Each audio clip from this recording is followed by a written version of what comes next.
My name is Dr. Geeta Sinha. I'm from the Department of Anatomy and Neurobiology. This is the third presentation of the Head and Neck series. In this presentation, I will be talking about the anatomy of the trigeminal nerve and infratemporal fossa. The first part will be the presentation of the trigeminal nerve, its three branches, and its distribution. The second part will be the contents of the infratemporal fossa. Let me show you the course of the trigeminal nerve on this model. We are looking at the base of the skull into the middle cranial fossa. The green structure which I am pointing by the probe is the trigeminal nerve. Anterior to the trigeminal nerve, this extended area is the trigeminal ganglion. This contains the cell body for all the sensory fibers, and it lies into the dura mater.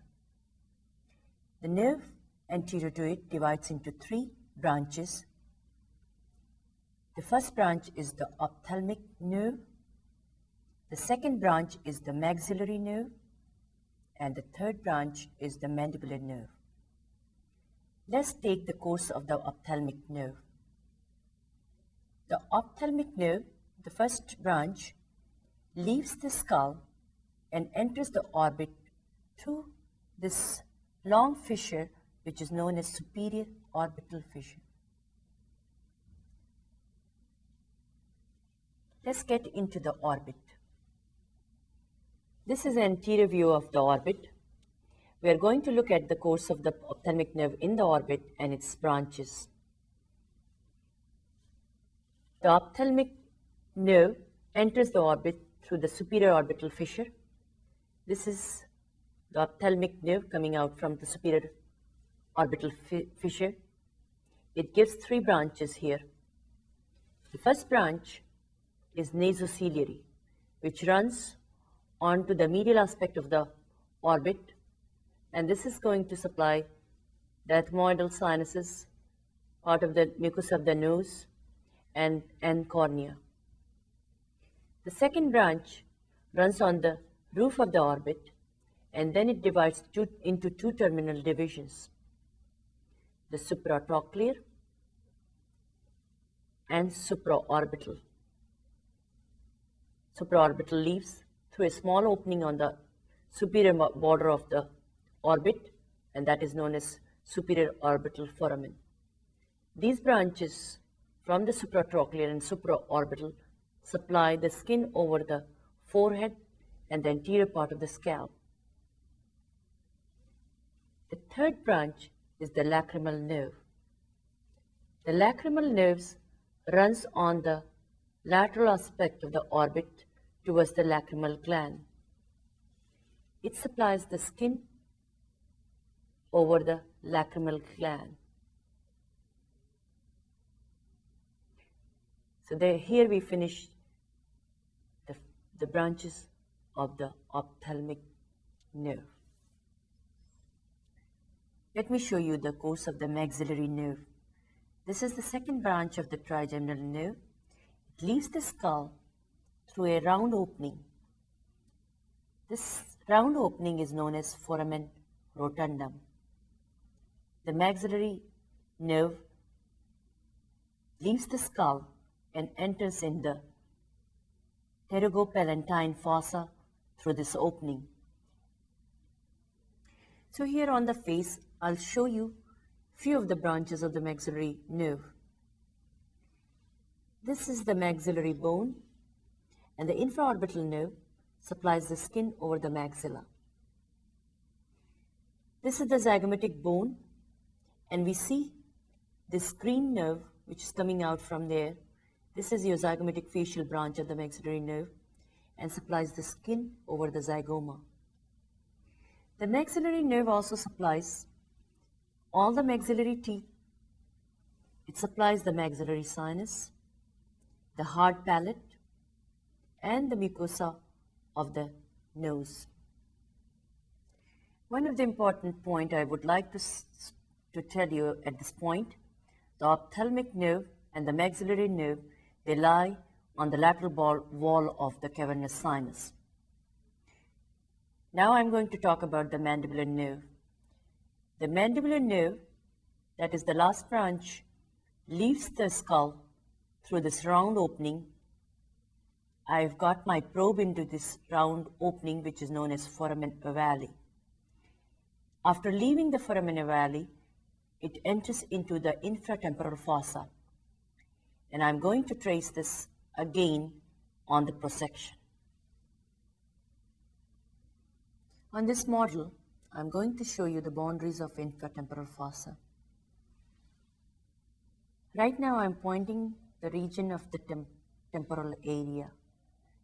The infratemporal fossa lies inferior to this region, and now I'm pointing to the area of infratemporal fossa. Now, let me tell you the boundaries of the infratemporal fossa. The lateral boundary is formed by the medial surface of the ramus of the mandible. So this is the medial surface of the ramus of the mandible.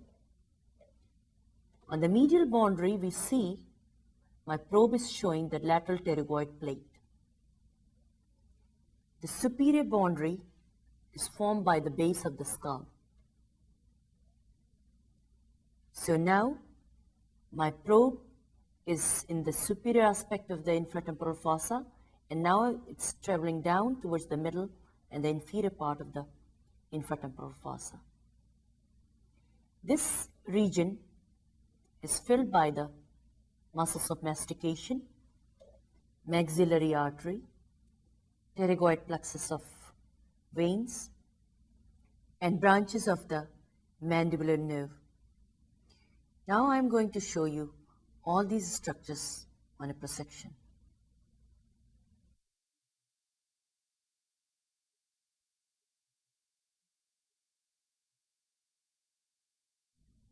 On this prosection, I'm going to show you the sensory innervation of the three branches of the trigeminal nerve.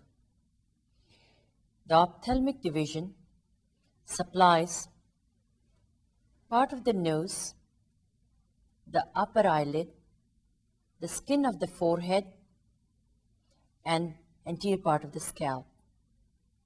And it's here shown by this black line coming to the medial canthus of the eye, then coming from the lateral canthus of the eye and bounded by this black line. So this area is by the ophthalmic division of trigeminal nerve. The red area which is shown here over the maxilla, the zygoma, the lower lid, part of the nose, and the skin over the upper lip, this is supplied by the maxillary nerve. It's bounded by these black lining, which is the red area. The mandibular nerve supplies the skin over the chin, the lower lip, the part of the mandible, the ramus of the mandible, and the region of the temple. So that's sort of gives the pain, temperature, touch, pressure onto the skin of the face and forehead.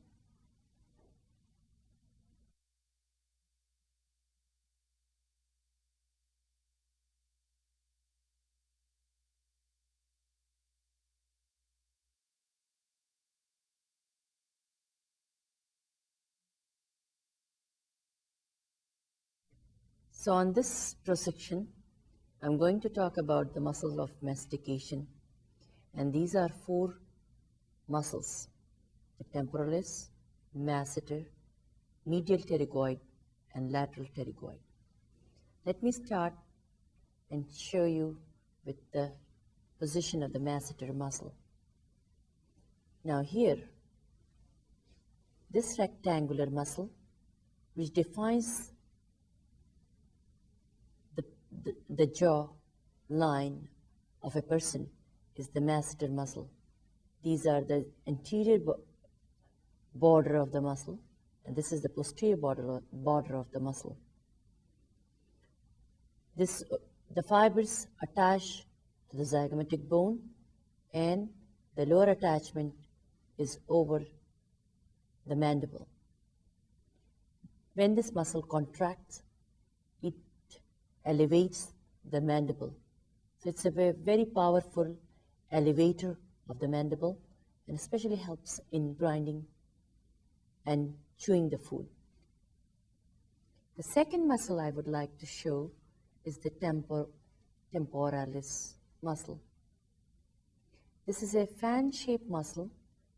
The fibers are coming from the temporal bone. There is a superior temporal line and inferior temporal line where the fibers are attached. They come together in a triangular fashion and attach onto the coronoid process of the mandible. This muscle, again, when the fibers, these fibers, the anterior and the middle fibers, when they are contract, they pull the mandible up. Thus, this is another elevator of the mandible and helps in closing the mouth. The posterior fibers, which are also referred sometimes as horizontal fibers, they are coming very straight horizontally in the posterior aspect of the muscle. These fibers, when they contract, they retract the mandible. So these are the two elevators, the masseter and the temporalis. Let's go deeper down in the infratemporal fossa. Now, look at this muscle, which is very horizontally placed in the deeper aspect of the face or into the infratemporal fossa. This muscle is the lateral pterygoid muscle. It has two bellies. There is a superior belly, and then there is inferior belly, which is this belly here. The superior margin of the inferior belly, inferior margin of the inferior belly. This muscle attaches to the lateral surface of the lateral pterygoid plate, which is this area here, pointing by the probe, and comes down to the neck of the condyloid process, as well as the fibers attached to the capsule of the TM joint.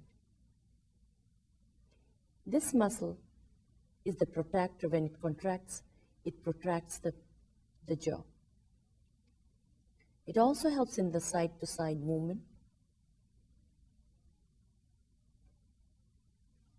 Now we look at the fourth muscle, which is not very well shown on this side of the prosection, but we can see some of the fibers. This is again very obliquely set into the face, and the direction are almost like the masseter muscle. So it's very obliquely placed on the inner side of the mandible. You can see the fibers coming down, and these fibers are attached on the medial aspect of the pterygoid plate. The fibers come down in this direction, so this is the whole muscle, and attaches to the medial aspect of the mandible. When this muscle contracts, it protracts, as well as it helps to elevate the mandible. The nerve supply of the four muscles of mastication, and that is by the mandibular branch of the trigeminal nerve. They supply the muscles of mastication. On this prosection, I'll talk about the contents of the infratemporal fossa. First, I will take you to the branches of the mandibular nerve. Then we are going to talk about the maxillary artery. And only I will like to remind you that pterygoid plexus of vein is lying in here, but it is difficult to show you the pterygoid plexus. Let's orientate ourselves. This is your masseter muscle. The zygomatic bone is cut. This is your temporalis muscle, and that has been reflected upwards. Now we are into the infratemporal fossa, and my probe is into the foramen ovale. That's where we can see the mandibular nerve or mandibular nerve or mandibular branch of the trigeminal is coming out in the infratemporal fossa. It gives 4 branches here. The first branch is the buccal branch. This is the nerve which I'm holding in my probe. The nerve pierces the buccinator muscle. You can see it's piercing this muscle, which is the buccinator muscle, and supplies the mucosa inside the cheek. The second branch, which I am going to follow from the main stem, and this is your lingual nerve. I'm holding with my probe. This is the lingual nerve, and look at the position of the lingual nerve. The lingual nerve lies anterior to its third branch, and this travels to the tongue and supplies the general sensory to the anterior 2/3 of the tongue. Posterior to that is the inferior alveolar nerve, and I think I'm holding the inferior alveolar artery too. The inferior alveolar nerve gives a branch which is called as nerve to mylohyoid. The nerve enters in the into the mandibular foramen and gives branches to all the mandibular teeth inside the mandibular canal. This nerve is often blocked to give anesthesia to the lower teeth. The fourth branch runs posteriorly from its origin towards the TM joint, crosses the TM joint, and comes towards the temporal region and the auricular region. It supplies the skin in this area, but before doing that, it forms a loop around the middle meningeal artery. So now my probe is holding the middle meningeal artery. Well, another thing which we can see very well in here is the medial pterygoid muscle. So this is the boundary of the medial pterygoid muscle. You can see it's coming from the medial surface of the lateral pterygoid plate and going downwards towards the angle of the mandible. So here, this whole muscle is the medial pterygoid muscle. Talking about the artery in the infratemporal fossa, now I'm picking up the maxillary artery. The maxillary artery gives 2 important branches, the inferior alveolar artery, which runs with the inferior alveolar nerve and enters the inferior in the mandibular foramen to supply the gum and the maxillary mandibular teeth. Now I'm holding the middle meningeal artery, and that enters the skull through this opening where my probe is pointing at the moment, and this is the foramen spinosum. The middle meningeal artery leaves the infratemporal fossa and enters the skull to supply the meninges. Inferior alveolar nerve gives a small branch before it enters the mandibular foramen. And this little branch, which I'm holding now, is known as nerve to mylohyoid. This is a motor branch which supplies 2 muscles, the mylohyoid muscle and anterior belly of digastric.